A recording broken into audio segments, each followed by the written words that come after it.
누가 그런 얘기를 해요. 자기는 고난이 있을 때만 기도한대요. 이야, 속으로 참 대단하다. 그런데 이제 한국말은 끝까지 들어봐야 되겠더라고요. 근데 그 고난이 늘 있더라. 그래서 자기는 늘 기도할 수밖에 없었다. 참 와닿는 얘기죠. 고난이 우리 인생에 비껴갔던 적이 없어요. 늘 고난은 그림자처럼 따라다녔죠. 근데 하나님께서 우리에게 두 가지 큰 은혜를 주셨어요. 첫 번째는 당연히 뭘까요? 예수님을 구원의 선물로 주신 겁니다. 돌아보십시오. 만약에 내 인생에 예수님을 내가 영접하지 못했더라면, 예수님을 만나지 못했더라면 지금도 방황하면서 여기가 길일까 저기가 길일까 헤매고 있었을 우리 모습을 한번 상상해 보십시오. 만지고 누리고 느끼지만 그 밀려오는 허물을 뭘로 달랬겠나. 세상 사람들이 살아가는 방식에 취해서 또 그렇게 그렁저렁 살았겠죠. 첫 번째 선물이 예수 만난 은혜입니다. 믿습니까? 근데 이제 문제는 두 번째 은혜가 뭐죠? 두 번째 은혜는 고난이라는 선물이에요. 고난이 왜 선물일까? 여러분, 우리 내면을 한번 깊이 들여다보면 우리 안에는 철저한 이기주의, 교만, 욕망, 자기애, 이런 것들이 욕망의 폭주 기관차가 되어서 향방 없이 무서운 질주를 하는 것이 우리의 생내적 본질이에요. 근데 그때마다 그 폭주를 멈추게 하는 역할을 한 인생의 자국들이 뭡니까? 고난의 훈장들이에요.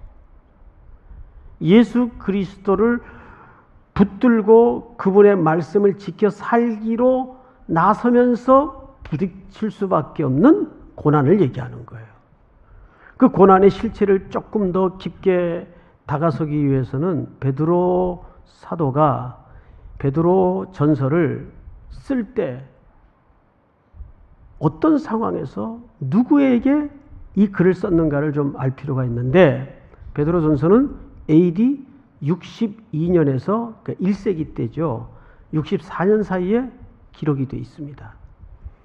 근데 아시는 것처럼 꼭 기독교라는 이름을 빌리지 않아도 그때의 로마의 황제가 네로입니다. 네로가 무슨 짓을 했죠? 시상이 떠오르지 않는다고, 이게 좀 사이코거든요. 네로는 그 집안이 전부 근친상간으로 이루어져 있어서 이 돌연변이가 굉장히 많았어요. 그러다 보니까 시상이 떠오르지 않는다고 본인이 방화를 해놓고 그 방화가 커지면서 로마 시내가 전부 불바다가 된 겁니다. 그러니까 갑자기 여론이 자기에게로 불리하게 작용을 했어요. 이건 틀림없이 저 사이코 황제가 저지른 범죄일 거다. 이걸 홀딱 누구한테 누명을 씌웠는가 하면 그 당시 로마 제국에게는 눈의 가시 역할을 했던 기독교인들에게 교회에 이 모든 죄를 덮어 씌웁니다. 그래서 이들은 그때부터 무서운 핍박과 피바람을 겪어야 했어요. 짐승에 가죽을 씌우고 원형 경기장에 던져져서 톱으로 켬을 당하고 맹수들의 밥이 되고 살 떨리는 치 떨리는 고난을 그때부터 불이익과 함께 감당해야 됐어요. 여러분, 오늘 그 상황 속에서 당연히 이 글의 첫 번째 독자는 누구였겠는가 말이에요. 그 당시를 살아내야 했던, 온몸으로 고통을 부딪혀야 했던 그리스도인들입니다. 그 맥락 속에서 오늘 본문을 살펴야 돼요. 자, 12절을 한번 볼까요? 12절. 사랑하는 자들아, 너희를 연단하려고 오는 불시험을 이상한 일 당하는 것 같이 이상히 여기지 말고. 자, 여러분, 이런 불시험을 이상히 여기지 말래요. 말이 되는 얘기입니까? 근데 이상히 여기지 말라는 말이 사실은 원문에 조금 더 적실하게 번역을 하면 이런 뜻입니다. 놀라지 말라. 그런 불시험이 닥칠 때 놀라지 말라. 그러면 이걸 뒤집어 얘기하면 무슨 뜻이 됩니까? 그건 당연한 것이다. 이런 뜻이 됩니다. 자, 그러면 이제 듣는 청자의 입장에서, 여러분들의 입장에서 질문 하나가 스물스물 올라와야 당연합니다. 목사님, 그거는 1세기 때 얘기 아닙니까? 지금이 무슨 6.25 전쟁도 아니고 그런 핍박과 고난이 있나요? 라고 질문할 분들이 당연히 있을 거예요. 그러면 객관적으로 한번 다시 제가 질문을 드리겠습니다. 여러분들은 왜 지금은 그런 시험이 없다고 보십니까? 왜 그렇게 생각하셨어요? 그 질문부터 답을 한번 만들어 보세요. 왜 1세기와 같은 그런 무시무시한 핍박과 박탈과 누명과 그런 일들이 지금은 없다고 생각하세요? 왜 지금은 그와 같은 환란이 없습니까? 둘 중에 하나예요. 내가 무감각해져 있거나 아니면 그쪽과 잘 섞여서 살거나. 그런데 예배를 마치고 그래 맞아. 말씀대로 살아야지. 하고 각오를 하고 전문을 나서면 그때부터 우리는 손해, 불이 각오해야 돼요. 직장에서 승진할 때마다 고가표 이런 거 각오해야 돼요. 제가 10주간 이 설교 시리즈를 진행하면서 제가 제일 충격을 받았던 건 또 여러분들에게도 충격이었을 거예요. 부동산 투기하지 마라. 이 설교 하기 어려웠어요. 그런데 더 충격이었던 것은 당장 그 주간에 전부 그 진행하던 모든 것들을 팔고 정리한 성도들이 꽤 있었어요. 여러분, 그거 손해 각오하는 거 아닙니까? 지금 세상이 다 그런데 그렇잖아요. 그 바보 같은 행동 아닙니까? 다 좋은 학군 따라서 이사하고 또 이사 안 해도 다 주소 옮겨놓고 그러잖아요.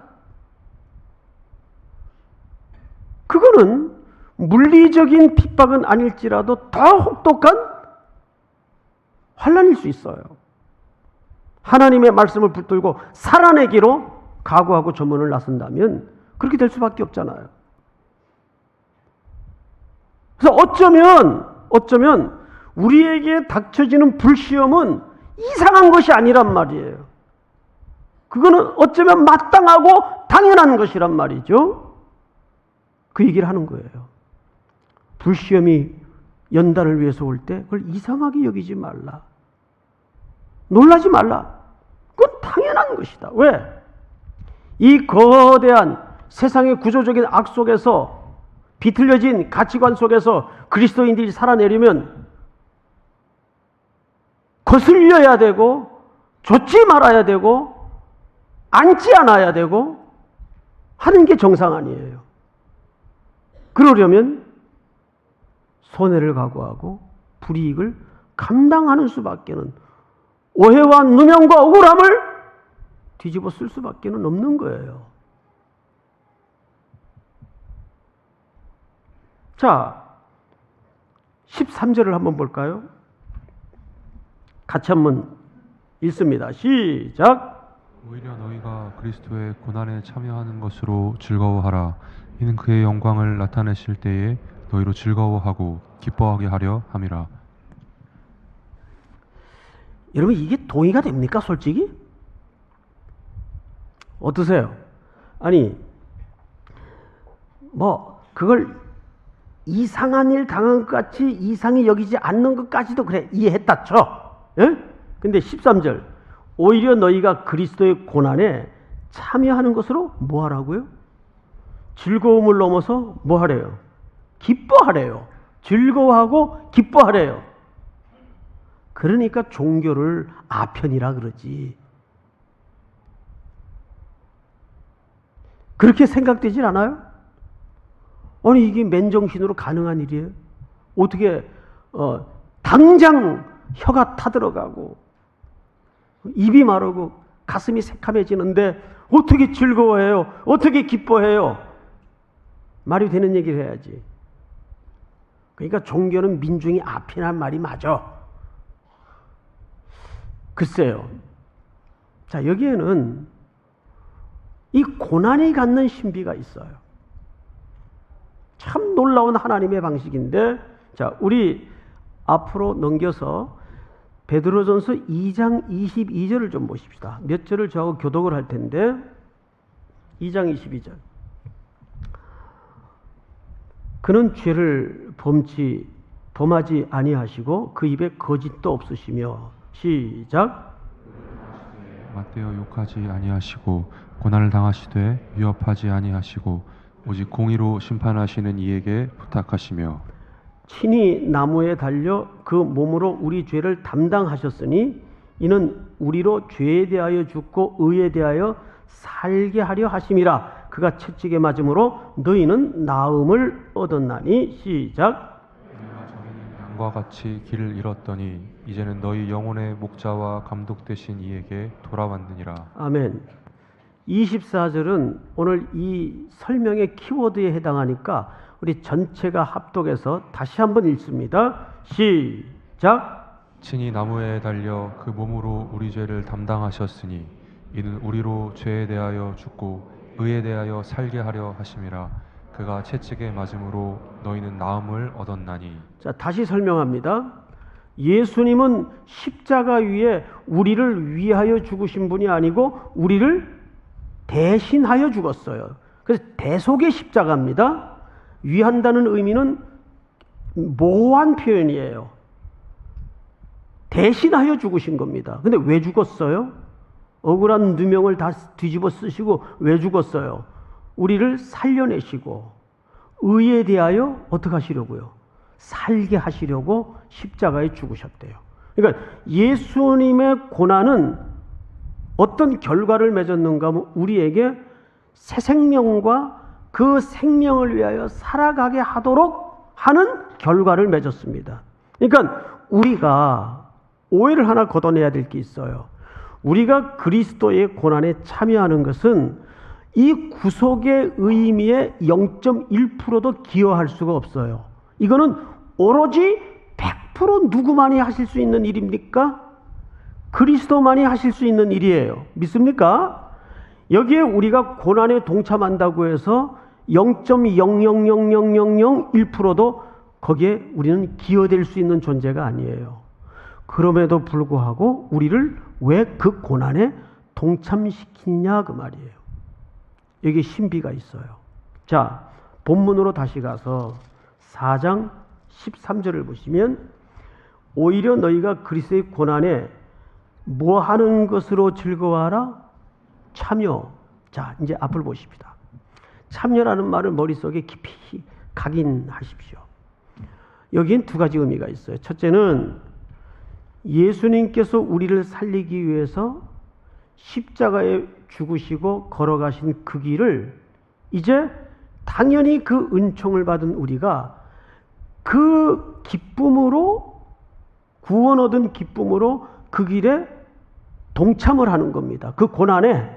그러면 무슨 뜻이 돼? 그분이 걸어가신 가치관, 그분이 살아내신 삶의 형식, 목적지를 향해서 우리가 같이 참여를 하는 거예요. 동참을 하는 거예요.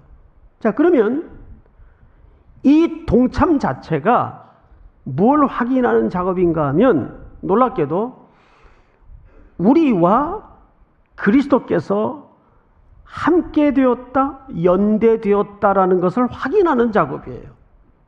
내가 그리스도 때문에 고난을 받는다는 것은 예수 그리스도를 좇고 만지며 그분의 고난에 참여됨으로써 불이익을 당하고 손해를 겪는 것은 내가 이미 그분과 모됨을 확인하는 작업이라고요.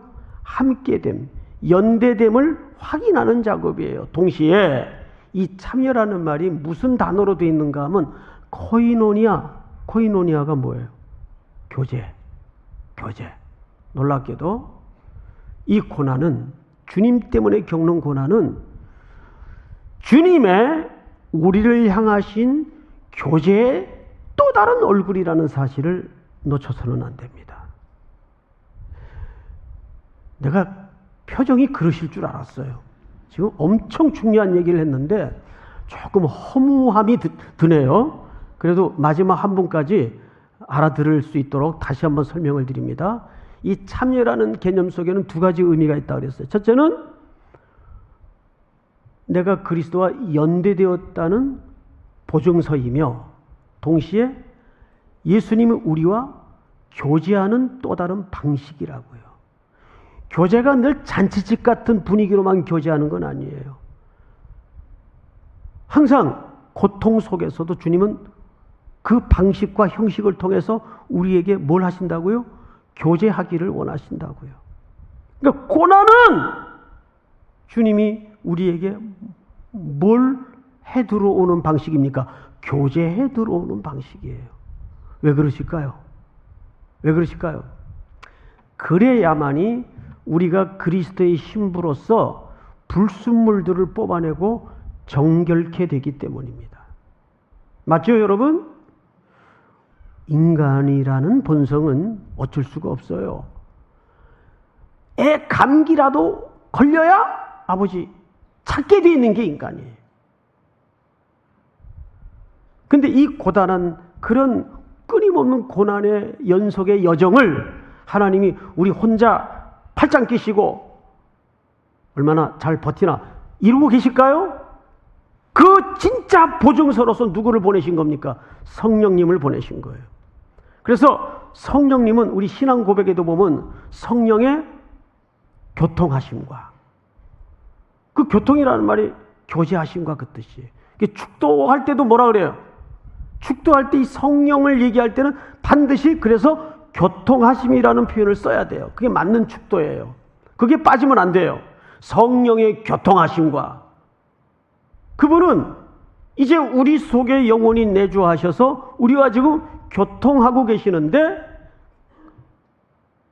그 교통하심으로써 우리를 어떻게 하시는 거예요? 도와주시는 거예요. 말할 수 없는 성령의 탄식함으로 우리의 빌바를 알지 못할 때도 그분은 교통해 들어오세요. 교제해 주시는 하나님이에요. 하나님의 삼위 하나님의 교제 속에 우리를 초대하시는 거예요. 교제해 오시는 하나님. 근데 그것은 고난의 방식으로도 교제에 들어오신다고요. 믿습니까? 이것은 엄청난 사건입니다. 하나님은 즐거운 현장에서만 우리와 함께 하시는 게 아니고 우리가 눈물로 눈이 침물을 정도의 아픔과 고난 속에서 하나님이 우리를 교제하기를 원하시는구나. 믿으십니까? 그런 의미가 있어요. 그러면 마지막으로 우리가 취해야 될 최고의 지혜로운 전략, 지혜로운 태도는 뭘까요? 19절을 다 같이 한번 읽어볼까요? 19절 다 같이 시작. 그러므로 하나님의 뜻대로 고난을 받는 자들은 또한 선을 행하는 가운데에 그 영혼을 미쁘신 창조주께 의탁할지어다. 할렐루야. 여기 의탁이라는 말을 기억하십시오. 여러분, 이 의탁은 예수님이 마지막 십자가의 현장에서 아버지께 보였던 최종적인 태도였어요. 내 영혼을 아버지께 의탁하나이다. 우리 하나님의 자녀들은 최고의 인생 전략은 하나님께 의탁하는 거예요. 다시 말해서 최고의 지혜는 아버지 살려주세요. 아버지 도와주세요. 그러니까 하나님의 자비에 자기 전 인생을 던지는 거예요. 최고의 전략이에요. 의탁하나이다. 보통 의탁하면 굉장히 수동적인 태도로 알고 있죠. 아니요. 의탁하는 태도야말로 우리 하나님의 자녀가 가장 적극적으로 감당해야 될 순종의 형태입니다. 오늘 왜 사도 베드로는 환난을 당하고 핍박을 당한 자를 향해서 즐거워하고 기뻐하라 했을까요?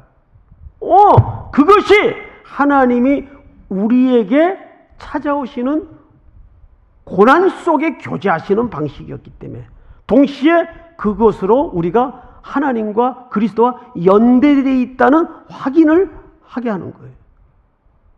그럼 당연히 우리에게 터쳐 나와야 되는 가장 외적인 표정은 무엇이어야 옳습니까? 그것을 즐거워하고 기뻐하는 거예요. 내가 하나님의 자녀구나. 주님이 지금 이 고난을 통해서 나랑 깊이 사귀기를 원하시는구나. 거기서 예수님의 마음을 배우고 아버지의 마음을 배우도록 하기를 원하시는구나. 제가 몇 년 전에 일본 나가사키에 가서 충격적인 그림 앞에 한동안 말을 읽고 서 있었던 적이 있어요. 일본 기독교인들이 무시무시한 그 군부가 통치하던 시대에 목숨 걸고 예수를 믿었어요.